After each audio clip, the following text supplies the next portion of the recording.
भिलनी महातपस्विनी शबरी जाको नाम, मतंग मुनि कह कर गए तो हे मिलेंगे राम।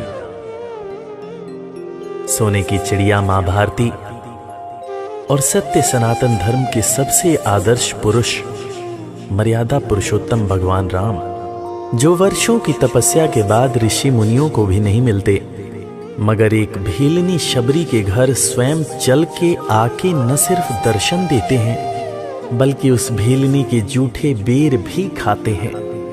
और बाबा तुलसी ने क्या खूब कहा है कि प्रबल प्रेम के पाले पड़कर प्रभु का नियम बदलते देखा, अपना मान भले टल जाए भक्त का मान न टलते देखा। भाव नहीं तो कुछ भी नहीं है, लाख करो गुणगान, भाव के भूखे हैं भगवान, भाव के भूखे हैं भगवान।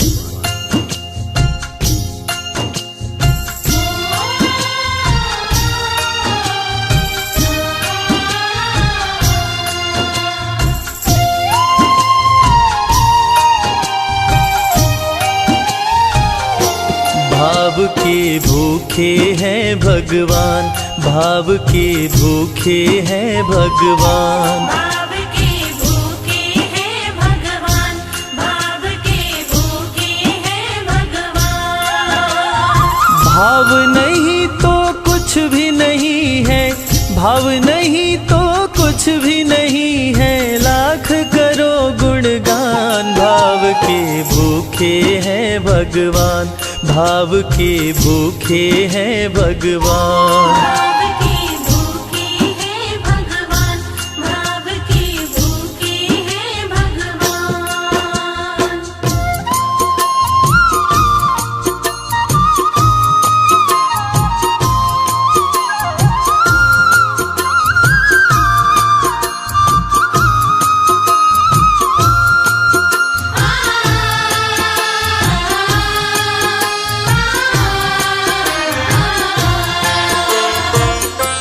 एक थी शबरी भक्तन, न्योछावर करके तन मन, मतंग मुनि के संग में करती थी प्रभु का कीर्तन। मतंग मुनि के संग में करती थी प्रभु का कीर्तन। बागों से चुन चुन लाती, प्रभु को फूल चढ़ाती, गंगा के पावन जल से रोज स्नान कराती। गंगा के पावन जल से रोज स्नान कराती। चरण धो के श्री राम का करती, चरण धो के श्री राम का करती, चरणामृत का पान। भाव के भूखे हैं भगवान, भाव के भूखे हैं भगवान। भाव के भूखे हैं भगवान, भाव के भूखे हैं भगवान।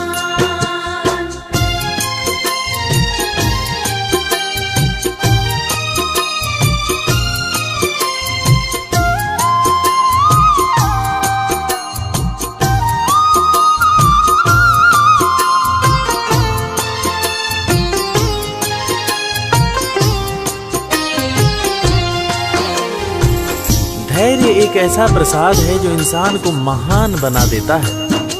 मतंग मुनि मां शबरी से कह गए कि शबरी तेरे दरवाजे राम जरूर आएंगे, और शबरी ने 10,000 साल तक प्रतीक्षा किया। शबरी को देखने वाले न सिर्फ उसे पागल कहते थे बल्कि कहते थे, ये कौन दिखात कुटी मां नारी ते उत जाती है मूद भरी, छिन भीतर बाहर होत छिना सुख सो नहीं बैठत एक घड़ी, यही के तन में कछुपीर भई ये वियोगिन मानस माहि जरी, अब जान पड़ी रघुनाथ के प्रेम की मूर्ति रूप ये है शबरी। मतंग शबरी को बताए, बहु भांति समझाए, सबर कर कुछ दिन शबरी, मिलन के दिन अब आए। सबर कर कुछ दिन शबरी, मिलन के दिन अब आए। राम जी तुमसे मिलेंगे मेरी कुटिया में आकर, शबरी को धैर्य बंधाकर समाधि लिए गुरुवर।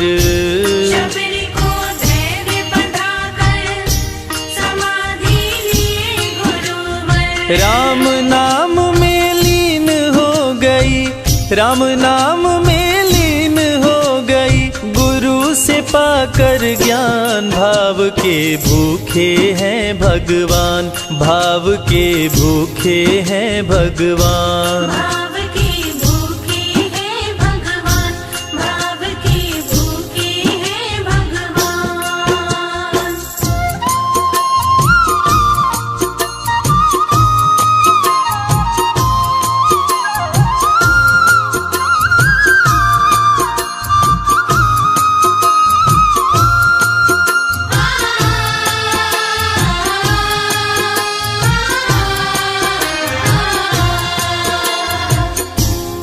माँ शबरी के गुरु महामुनि मतंग जब अपने नश्वर शरीर का त्याग कर रहे थे, तब माँ शबरी ने उनसे पूछा, हे गुरुवर, मुझे मेरे राम कहाँ मिलेंगे? इस पर महामुनि मतंग ने शबरी को जवाब दिया कि शबरी, अरे दुनिया राम को ढूंढती है, मगर तू तो ऐसी खुशनसीब है कि तेरे दरवाजे राम स्वयं चलकर आएंगे।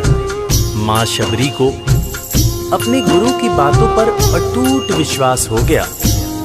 माँ शबरी हर रोज राहों पर फूल बिछाती थी, चुन चुन कर मीठे बेर चख चख कर इकट्ठा करती थी, ताकि मेरे प्रभु श्री राम जब आएंगे तो बड़े प्यार से इसका भोग लगाएंगे। राहों पर फूल भी बड़ी सावधानी से शबरी माँ बिछाती थी। शबरी माँ सोचती थी कि मेरे गुरुवर कह के गए हैं कि मेरे घर मेरे राम जरूर आएंगे। शबरी माँ राहों पर दूर दूर तक फूल बिछाती कि प्रभु श्री राम के पैर में कहीं कोई कांटा न चुभ जाए। राह पे फूल बिछाती, वो मीठे बेर को लाती, मेरे प्रभु राम आएंगे, नैनों में सपने सजाती। मेरे प्रभु राम आएंगे, नैनों में सपने सजाती। राम से प्रीत लगा के वो निश दिन राम पुकारे, उमरिया बीती जाए रे कि अखियां पंथ निहारे। उमरिया बीती जाए रे कि अखियां पंथ निहारे। जर्जर हो गई काया फिर भी, जर्जर हो गई काया फिर भी, बसे राम में प्राण। भाव के भूखे हैं भगवान, भाव के भूखे हैं भगवान। भाव के भूखे हैं भगवान, भाव के भूखे हैं भगवान।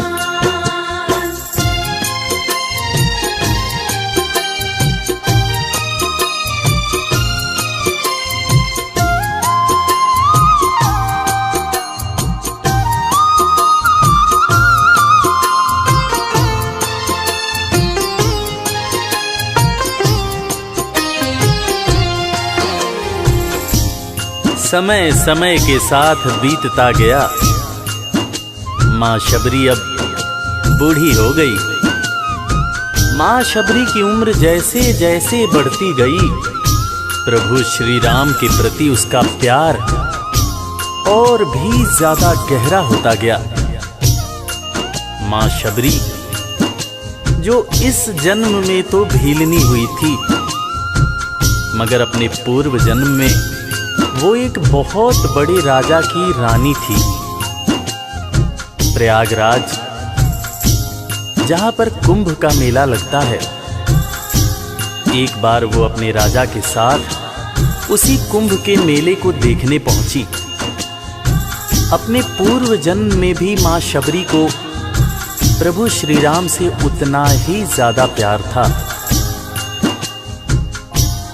उस वक्त रानी ने अपने पति से ये इच्छा जताई कि मैं बाहर जाकर संत महात्माओं के साथ भजन कीर्तन करूंगी, जिस पर उसके राजा पति ने ये कहकर मना कर दिया कि एक महारानी को इस तरह के छोटे लोगों के साथ बैठना शोभा नहीं देता। ये बात महारानी के हृदय में चुभ गई। महारानी ने गंगा के पानी में जाकर अपने प्राण त्याग दिए और ईश्वर से कहा, हे मेरे प्रभु, हे मेरे राम, इस जन्म में तो आपने मुझे बहुत खूबसूरत बनाया है, अगले जन्म में चाहे मुझे कुरूप बना देना। इस जन्म में आपने मुझे उच्च कुल में जन्म दिया है, अगले जन्म में चाहे तो मुझे भीलनी बना देना।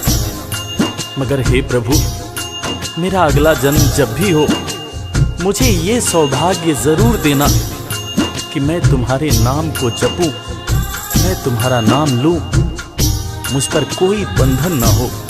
वो राजकुमारी अगले जन्म में माँ शबरी बनी, वही माँ शबरी जो कुटिया में प्रभु श्री राम की राह देख रही थी।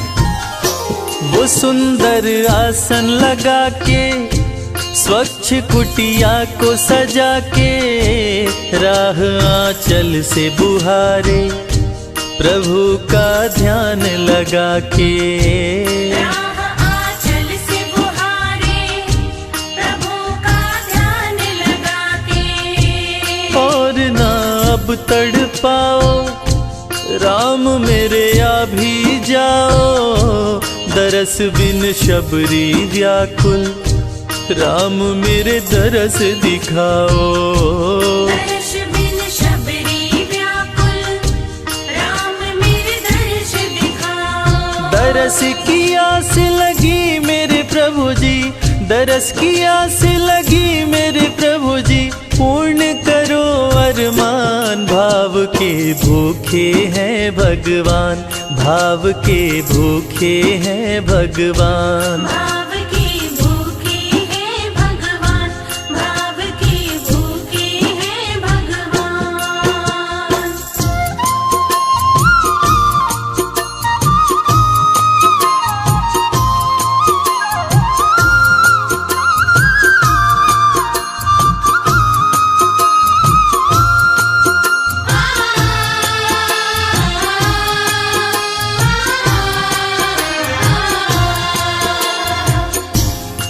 अजगर करे न चाकरी, पंछी करे न काम, दास मलूका कह गए सबके दाता राम।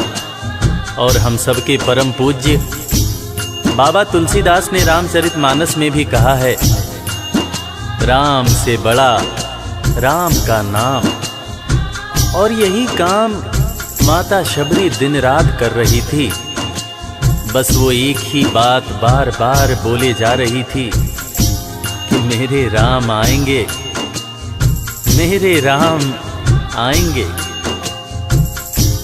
वो हर वक्त हे राम बोलती रहती थी। प्रभु श्री राम जब अपने भाई लखन के साथ माता सीता की खोज में वन में दर दर भटक रहे थे, तो उनके कानों में ये आवाज गूंजी। उन्होंने अपने भाई लखन से कहा, प्रिय अनुज, ध्यान से सुनो। मेरी एक माता है जो वर्षों से मेरी प्रतीक्षा कर रही है। मैं भी अपनी माता को देखने के लिए बहुत व्याकुल हो रहा हूं। चलो अनुज, माता शबरी की कुटिया में चलते हैं। प्रभु श्री राम माता शबरी की कुटिया में आते हैं। माता शबरी की नजर जब प्रभु श्री राम के ऊपर पड़ती है तो माता की आंखों से खुशियों के आंसू धारा प्रवाह बहने लगते हैं। माता शबरी रो रो के कहने लगती है, मेरे राम आप आ गए, मेरे राम आप आ गए। आंसू भरी आंखों से मां शबरी प्रभु श्री राम और वीर लखन को देखे जा रही थी। दोनों हाथों को जोड़कर दौड़े दौड़े माँ शबरी ने प्रभु श्री राम के पैर पकड़ लिए और कहने लगी, मेरे राम, मैं तो 2 जन्मों से आपकी प्रतीक्षा कर रही थी। लोग मुझे पागल बुला रहे थे। मेरे गुरुदेव ने मुझसे कहा था कि शबरी, राम लक्ष्मण के साथ एक दिन तेरी कुटिया में जरूर आएंगे, जरूर आएंगे। राम संग लखन को आते, देखी प्रभु को मुस्काते, प्रभु के पास में आई, कुटिया से दौड़ लगाते। प्रभु के पास में आई, कुटिया से दौड़ लगाते। राम से मिलन हुआ जब, तो शबरी सुध बुध खो गई, प्रभु के पाँव पकड़ के भाव में विह्वल हो गई। प्रभु के पाँव पकड़ के भाव में विह्वल हो गई। खुशी के आंसुओं से पग धोए, खुशी के आंसुओं से पग धोए, भक्त न शबरी समान, भाव के भूखे हैं भगवान, भाव के भूखे हैं भगवान। भाव के भूखे हैं भगवान, भाव के भूखे हैं भगवान।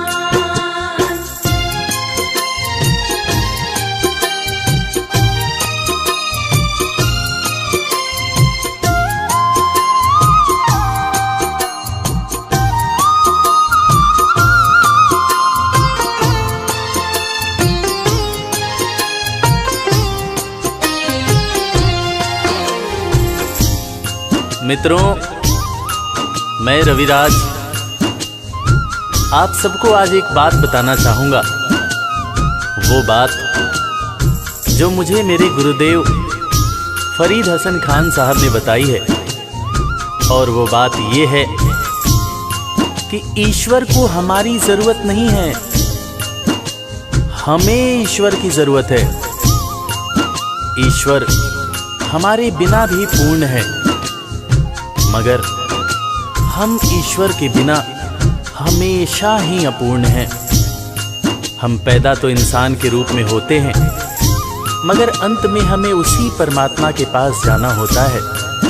इसलिए हमें जीवन में हर वो कार्य करना चाहिए जो ईश्वर को पसंद हो, और ईश्वर को सिर्फ यही पसंद है कि हम नेक दिल बने, दयालु बने और सदैव ही अच्छाई के मार्ग पर चलें, चाहे कितनी भी कठिनाई क्यों न हो, और हमेशा अपने परमात्मा को याद करते रहें, चाहे ईश्वर के रूप में, चाहे अल्लाह के रूप में, गुरु नानक देव जी के रूप में, चाहे ईसा मसीह के रूप में। जो भी इंसान ईश्वर को याद रखता है, वो कभी जीवन में किसी का बुरा नहीं कर सकता। बुरा करना तो दूर की बात है, वो किसी का बुरा सोच भी नहीं सकता है। उसका मन हमेशा साफ और शांत रहता है। मन हो गर निर्मल संजय, प्रभु जी दौड़े आते, प्रसाद की बात करें क्या, वो झूठे बेर भी खाते। प्रसाद की बात करें क्या, वो झूठे बेर भी खाते। बात है सच्ची लेकिन हम सब, बात है सच्ची लेकिन हम सब इससे हैं अनजान। भाव के भूखे हैं भगवान, भाव के भूखे हैं भगवान। भाव के भूखे हैं भगवान, भाव के भूखे हैं भगवान। भाव नहीं तो कुछ भी नहीं है, लाख करो गुणगान। भाव के भूखे हैं भगवान, भाव के भूखे हैं भगवान, भाव के भूखे। इस कथा के लेखक पंडित संजय तिवारी जी, साउंड इंजीनियर श्री कैलाश डंडरियाल जी, मैक्स स्टूडियो दिल्ली, संगीतकार लवली शर्मा, मैं आपका अपना रविराज और वीर म्यूजिक परिवार की तरफ से आप सभी को कोटि कोटि प्रणाम करता हूँ। किसी भी त्रुटि के लिए हम क्षमा प्रार्थी हैं। बोला भक्त और भगवान की